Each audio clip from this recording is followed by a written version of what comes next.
নতুন করে স্পোর্টস ক্রীড়াঙ্গনে নতুন মাইলফলক হয়ে থাকবে বিশ্বাস ক্রীড়া মন্ত্রণালয়ের।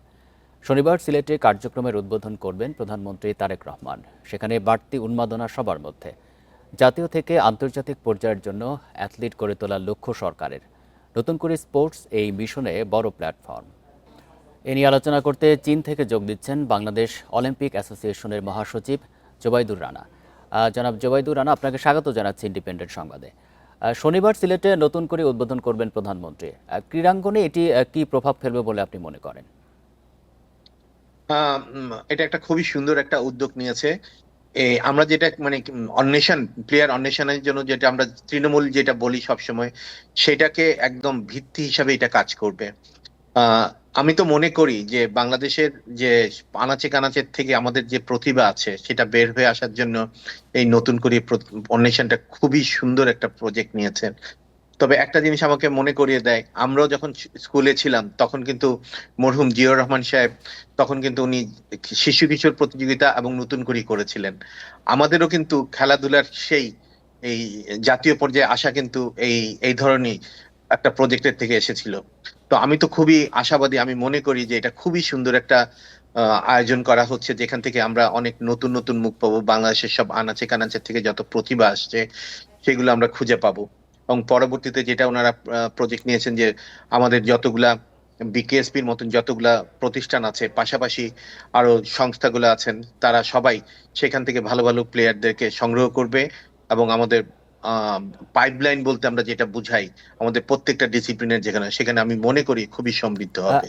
আরেকটি বিষয়, সরকারের একটি বড় পরিকল্পনা হচ্ছে জাতীয় থেকে আন্তর্জাতিক পর্যায়ের জন্য অ্যাথলিট গড়ে তোলা, যেটি আসলে অনেক দিন থেকে এটি নিয়ে আলোচনা হচ্ছে বা কথা হচ্ছে, কিন্তু সেইভাবে আসলে অলিম্পিকে খেলার জন্য সেই রকম খেলোয়াড় আসলে তৈরি হচ্ছে না। এটির জন্য আসলে এই যে নতুন করে আয়োজন করা হয়েছে, সেখান থেকে আসলে এটির যে আশা সেটি কতটা পূরণ হবে?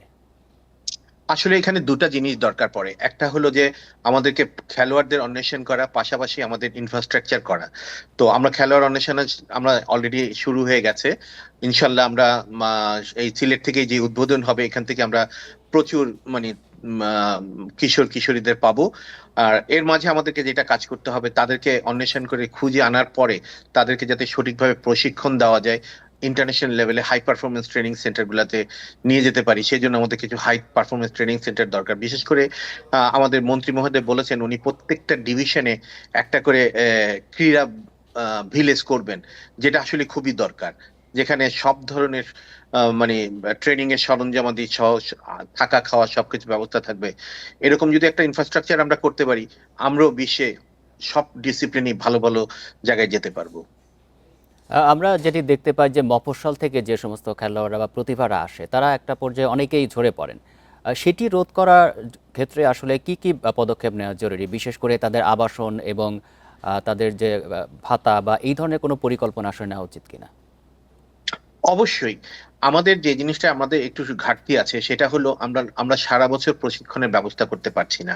সেই সারা বছরের প্রশিক্ষণ করার জন্য আমাদেরকে কিছু স্থাপনা করে দিতে হবে, জাতীয় ক্রীড়া পরিষদের মাধ্যমে হোক বা মন্ত্রণালয়ের মাধ্যমে হোক, যেখানে আমরা নিরবচ্ছিন্ন প্রত্যেকটা ডিসিপ্লিন যাতে আবাসিক ট্রেনিং করতে পারি।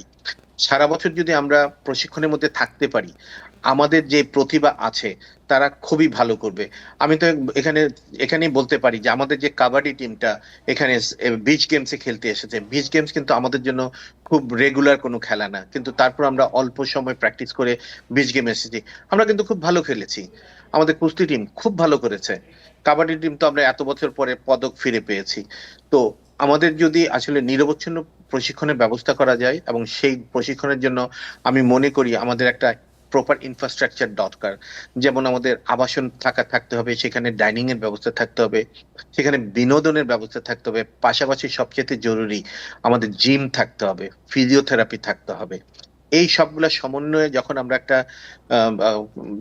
ভিলেজ করতে পারবো, আমি খুবই আশাবাদী বাংলাদেশ খুব শিগগিরই বিশ্বের দরবারে ভালো কিছু করতে পারবে। নিশ্চয়ই আপনি যে ইনফ্রাস্ট্রাকচারের কথাগুলো বললেন, নিশ্চয়ই কর্তৃপক্ষ সে বিষয়ে নজর দেবেন। আপনাকে অসংখ্য ধন্যবাদ দিচ্ছি এতক্ষণ আলোচনায় থাকার জন্য।